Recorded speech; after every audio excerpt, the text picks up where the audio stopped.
The gaming world is weird and, every month stuff happens. And every month gameranx takes that stuff, puts it all together, and weirds you out with it. Hi folks, it's Falcon, and today on gameranx, the 10 weirdest gaming stories of March 2025. Starting off with number 10, so you may or may not know, there's this game, it's an RPG of some kind. It's called Atelier Yumiya, The Alchemist Memories and the Envisioned Land. And it has a character by the name of Ryzelyn Ryza Stout, who, for whatever reason, has attracted a ton of attention to her thick thighs. First off, I see nothing of particular note here. Maybe I am poisoned from seeing, fan art of everything, but I'm not really shocked in any way by the thighs on this character, per se. That's not necessarily what's weird here. What's weird is that they are apparently based on Japan's economic recession. I don't understand this one, honestly. So weird is the right word. The series producer Junzo Hosoi, he went on record saying the reason why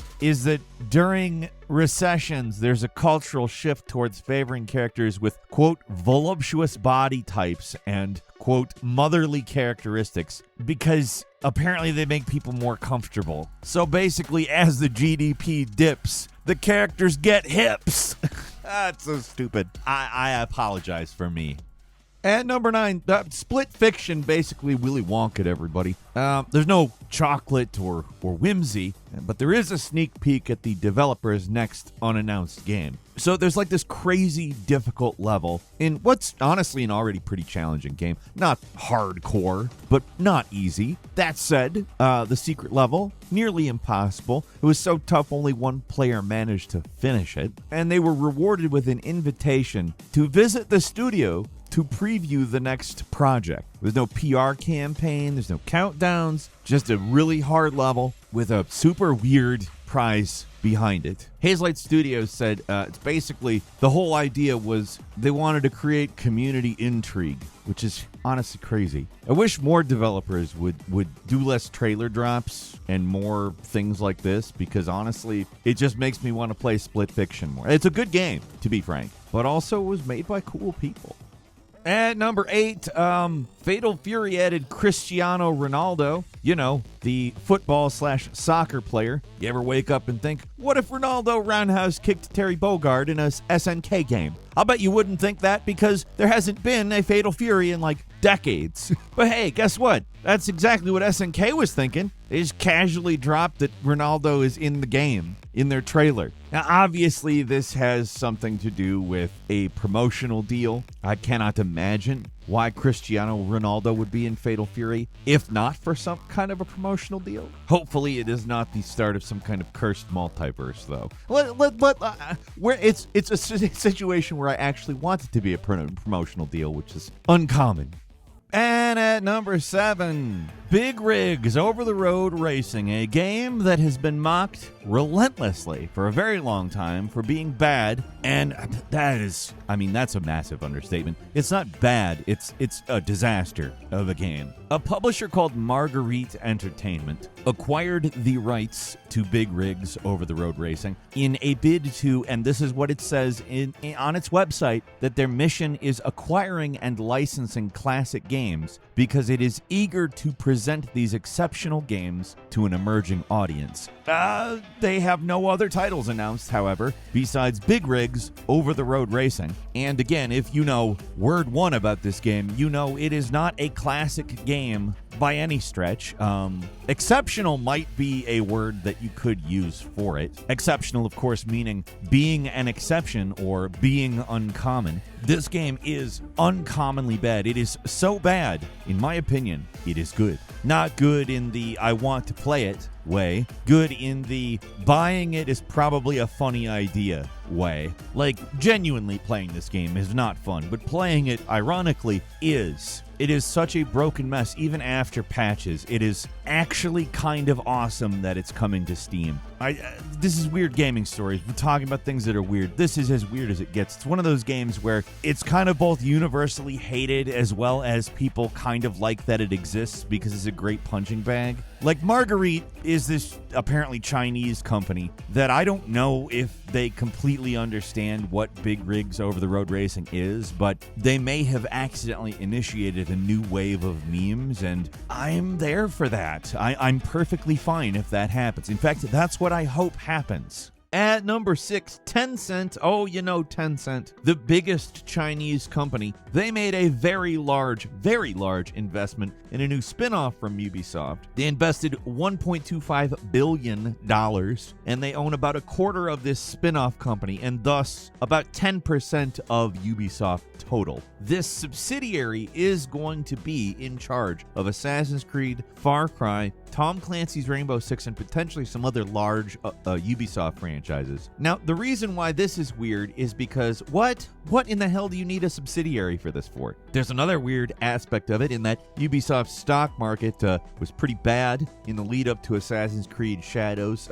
It's a little early to know exactly what effect that game is going to have on their stock, but it's an interesting time to drop that much money in Ubisoft. Interesting in a weird way. We'll see exactly what the implications of this are, obviously, soon. But for now, something to keep an eye on. Just keep an eye on it, all right? At number 5, Masahiro Sakurai, the Smash Brothers mastermind and, normally pretty chill dude, dropped a hot take that got people talking. Sakurai gently but firmly told other developers, stop trying to Americanize Japanese games just to sell more overseas. His exact words were, there's no reason to overly Americanize Japanese games, but to translate it, keep the charm, keep the hair and other physics intact. If there's JRPG nonsense abound, leave it there, don't take it out. That's what makes the games unique and interesting to people in this country anyways. According to Sakurai, trying to mold them into something more Western waters down the creativity and identity. And I honestly have to say, I think he's right. The games reach success in the US not because they're for the US. In fact, they're unique in a sea of stuff in the United States that is, frankly,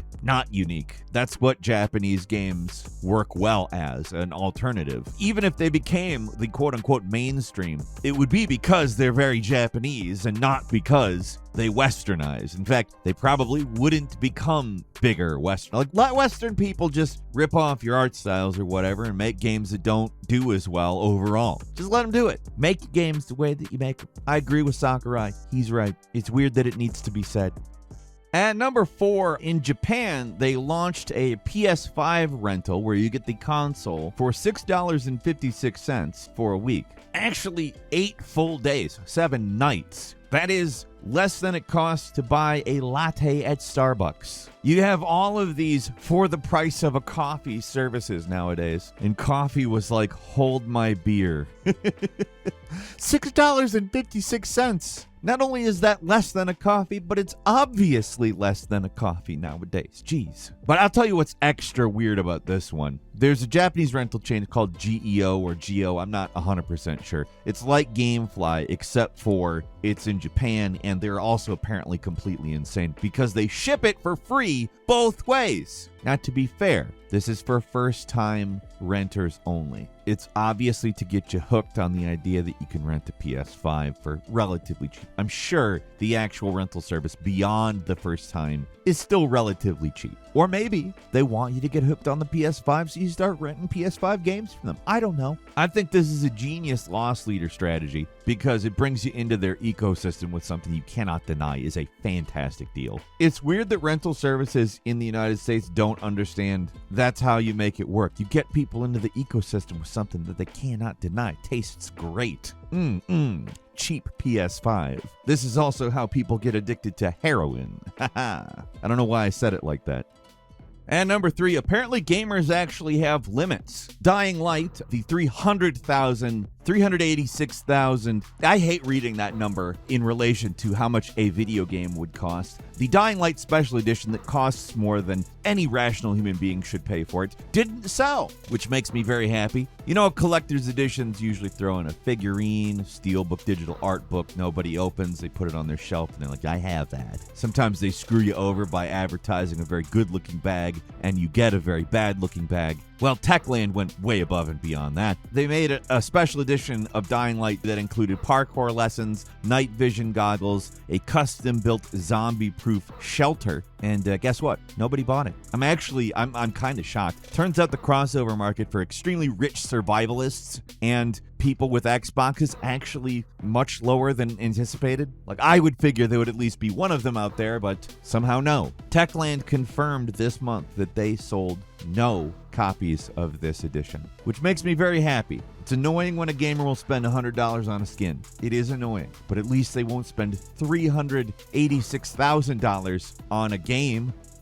At number 2, Doom: The Dark Ages is built on blood, metal, and more blood, but you'd think they wouldn't care a whole lot about continuity. And you'd be right, because they don't. In a recent interview, id Software confirmed Doom: The Dark Ages will not end in the Doomslayer chilling in a coffin waiting for Doom 2016 to start, because that would be too limiting, according to them. Apparently, the Slayer's new medieval murder spree is so freaking epic, it needs its own fully open narrative thread. If we ended the game like that, said Hugo Martin, we couldn't tell more medieval stories. Translation for the lay. We want to make multiple games where this guy's ripping demons apart. We like that. Honestly, I like that too. So, well, maybe you thought this was a neat little prequel that would tie a little bow on the new Doom timeline, and maybe not Doom, but new Doom. It's actually id saying, you know what, we're building a Doom renaissance. The Slayer is going to slay across all centuries. Logic will be damned. I'm there for it. I don't care. Bring me the nonsense.